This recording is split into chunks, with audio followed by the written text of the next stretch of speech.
ನಮಸ್ಕಾರ ಎಲ್ಲರಿಗೂ. ಕಳಸದ ಮಹತ್ವಗಳನ್ನು ತಪ್ಪದೆ ತಿಳಿದುಕೊಳ್ಳಿ.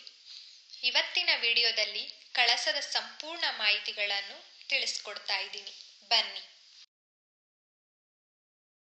ಕಳಸದ ಚೊಂಬಿನಲ್ಲಿ ತುಂಬುವ ನೀರು ದೇವತೆಯ ಆಹ್ವಾನೆಯ ಮತ್ತು ಸಕಾರಾತ್ಮಕ ಶಕ್ತಿಯ ಸಂಕೇತ ಎಂದು ನಂಬಲಾಗುತ್ತದೆ. ಕಳಸಕ್ಕೆ ಅಕ್ಕಿ, ನಾಣ್ಯ ಹಾಗೂ ಮಾವಿನೆಲೆ ಮತ್ತು ತೆಂಗಿನಕಾಯಿಯೊಂದಿಗೆ ಇಟ್ಟರೆ ಮನೆಗೆ ಐಶ್ವರ್ಯ ತರುತ್ತದೆ ಎಂಬ ನಂಬಿಕೆ ಇದೆ. ಕಳಸವನ್ನು ಯಾವುದೇ ಕಾರಣಕ್ಕೂ ನೆಲದ ಮೇಲೆ ಇಡಬಾರದು. ಕಳಸವನ್ನು ಪ್ರತಿಷ್ಠಾಪನೆ ಮಾಡಿದ ಮೇಲೆ ಪದೇ ಪದೇ ಕದಲಿಸಬಾರದು. ಹೂ ಸರಿ ಮಾಡಬಾರದು. ಕಳಸ ಎಂದರೆ ಅದು ಮಹಾಲಕ್ಷ್ಮಿಯ ಸ್ವರೂಪ. ಆದ್ದರಿಂದ ಕಳಸವನ್ನು ಇಡುವಾಗ ತುಂಬಾ ಹುಷಾರಾಗಿ ಇಡಬೇಕು. ಕಳಸಕ್ಕೆ ಸ್ಟೀಲ್ ಅಥವಾ ಬೆಳ್ಳಿ ಕೋಟಿಂಗ್ ಮಾಡಿರುವ ಆರ್ಟಿಫಿಷಿಯಲ್ ಕಳಸದ ಚೊಂಬುಗಳನ್ನು ಬಳಸಬಾರದು. ಕಳಸಕ್ಕೆ ತಾಮ್ರ ಹಾಗೆ ಹಿತ್ತಾಳೆ, ಬೆಳ್ಳಿ ಚೊಂಬುಗಳು ತುಂಬಾ ಶ್ರೇಷ್ಠ. ನಿಮಗೆ ಯಾವುದು ಅನುಕೂಲ ಅದನ್ನು ಇಟ್ಟು ಪೂಜೆ ಮಾಡಬಹುದು.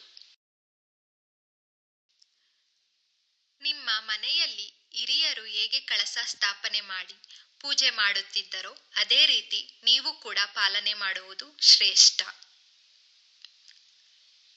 ಕೆಲವರ ಮನೆಯಲ್ಲಿ ಮನೆ ದೇವರ ಕಳಸ ಇಡುತ್ತಾರೆ, ಇನ್ನು ಕೆಲವರು ಲಕ್ಷ್ಮೀ ಕಳಸ ಇಡುತ್ತಾರೆ ಮತ್ತು ಕಾಯಿ ಕಳಸ, ಎಲೆ ಕಳಸ, ಈ ರೀತಿ ಅವರದೇ ಆದ ಸಂಪ್ರದಾಯದ ಪ್ರಕಾರ ಮಾಡುತ್ತಾರೆ. ನಿಮ್ಮ ಮನೆಯಲ್ಲಿ ಲಕ್ಷ್ಮೀ ಕಳಸ ಇಟ್ಟರೆ ಕಳಸಕ್ಕೆ ಮಾಂಗಲ್ಯ ಹಾಕಿದರೆ ಬಹಳ ಶ್ರೇಷ್ಠ. ಇಲ್ಲವಾದರೆ ಅರಿಶಿಣ ಕೊಂಬನ್ನು ಕಟ್ಟಿದರೆ ಒಳ್ಳೆಯದು. ಕಳಸಕ್ಕೆ ಇಡುವ ತೆಂಗಿನಕಾಯಿಗೆ ಜುಟ್ಟು ಇರಬೇಕು. ಹಾಗೆ ಕಣ್ಣು ಕಾಣಿಸದ ತೆಂಗಿನಕಾಯಿ ಇಡಬೇಕು. ಇದು ಬಹಳ ಮುಖ್ಯ. ಕಳಸಕ್ಕೆ ವಿಳ್ಯದೆಲೆ ಅಥವಾ ಮಾವಿನೆಲೆ ಯಾವುದಾದರೂ ಒಂದು ಇಡಬಹುದು. ಆದರೆ ಎಲೆ ಅರಿದಿರಬಾರದು, ತೂತು ಆಗಿರಬಾರದು. ಎಲೆಗಳು ಒಂದೇ ಅಳತೆಯಲ್ಲಿ ಇರುವ ಎಲೆ ಇಡಬೇಕು. ಕಳಸಕ್ಕೆ ಹಾಕುವ ನೀರು ತೆಂಗಿನಕಾಯಿಗೆ ತಾಕುವಂತೆ ಇರಬೇಕು. ಆದರೆ ಕಳಸದಿಂದ ಚೆಲ್ಲುವಂತೆ ಹಾಕಬೇಡಿ. ಕಳಸಕ್ಕೆ ಶುದ್ಧವಾದ ಚೊಂಬನ್ನು ಇಡಬೇಕು. ಅದಕ್ಕೆ ಅರಿಶಿಣ, ಕುಂಕುಮ ಅಥವಾ ಗಂಧ ಹಚ್ಚಬೇಕು. ಶುದ್ಧವಾದ ನೀರು ಹಾಕಿ ನಂತರ ನೀರಿಗೆ ಒಂದು ಚಿಟಿಕೆ ಅರಿಶಿಣ, ಕುಂಕುಮ ಹಾಕಿ ಒಂದು ಹೂ ಹಾಕಿ ಮತ್ತು ಒಂದು ನಾಣ್ಯ ಹಾಕಿ, ಯಾವುದಾದರೂ ಸರಿ, ಹಿತ್ತಾಳೆ, ಬೆಳ್ಳಿ ಅಥವಾ ಮಾಮೂಲಿ ನಾಣ್ಯ ಕೂಡ ಆದರೂ ಸರಿ, ಮರೆಯದೆ ಹಾಕಿ. ಇದು ಪ್ರಾಣದ ಪ್ರತೀಕ ಎಂದು ನಂಬಲಾಗಿದೆ. ವರಮಹಾಲಕ್ಷ್ಮಿ ಹಬ್ಬದ ದಿನ ಕವಡೆ, ಗೋಮೂತಿ ಚಕ್ರ, ಕಮಲದ ಬೀಜ ಇತ್ಯಾದಿ ಇದನ್ನು ಹಬ್ಬ ಹರಿದಿನಗಳಲ್ಲಿ ಹಾಕಿದರೆ ಸಾಕು.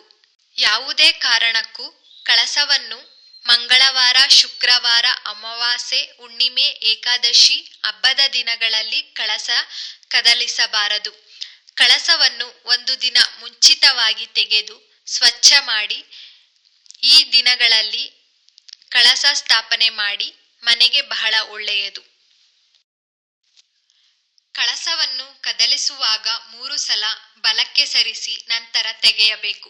ಕಳಸ ಕದಲಿಸಿದ ಮೇಲೆ ನೀರನ್ನು ತೆಂಗಿನ ಮರ ಅಥವಾ ತುಳಸಿ ಗಿಡಕ್ಕೆ ಹಾಕಿ ಆ ನೀರನ್ನು ಯಾರು ಕೂಡ ತುಳಿಯಬಾರದು.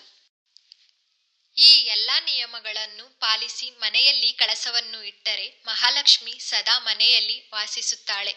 ಸಂಪತ್ತು, ಸಮೃದ್ಧಿ, ಆರೋಗ್ಯ ಭಾಗ್ಯ ಕೊಟ್ಟು ನಿಮಗೆ ಅಷ್ಟೈಶ್ವರ್ಯ ಲಭಿಸುತ್ತಾಳೆ. ಈ ವಿಡಿಯೋ ನಿಮಗೆ ಇಷ್ಟವಾಗಿದ್ದಲ್ಲಿ ಲೈಕ್ ಅಂಡ್ ಶೇರ್ ಮಾಡೋದನ್ನ ಮರಿಬೇಡಿ. ಹಾಗೂ ಇನ್ನಷ್ಟು ವಿಡಿಯೋಗಳಿಗಾಗಿ ನನ್ನ ಚಾನಲ್ ಅನ್ನ ಸಬ್ಸ್ಕ್ರೈಬ್ ಮಾಡಿ. ವಂದನೆಗಳು.